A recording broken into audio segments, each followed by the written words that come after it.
So mga kachoy, so karon adlaw mga kachoy ba. So first time na ako ni mga kachoy hadlo kay ba.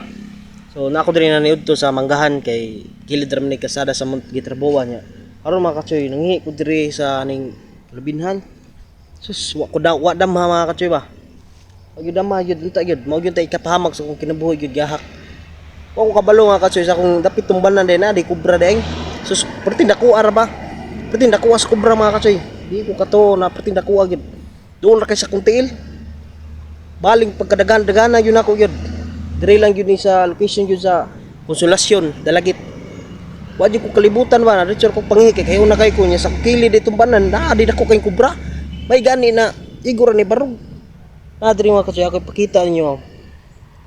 Layo ako niya gamay kay basig mapakan tayo sa bako. So ako ipakita ninyo mga kachoy dako yung siya. Na diri mga kachoy ako pakita ninyo ha. Tara mga kachoy, kita mo na mga kachoy. Tara oh. Takuan ang kubraha mga kachoy. King kubra na siya mga kachoy. Hapita yun ako mapakan na mga kachoy. Dako, as kubra, way liho ko. Wala siya kubra mga kachoy. Delikado kayo, masapataka, tagpangihan ng mga kasagbutan na aram din sila dayo. Dako, as kubra oh. Sus, grabe. Amping ta mga kachoy.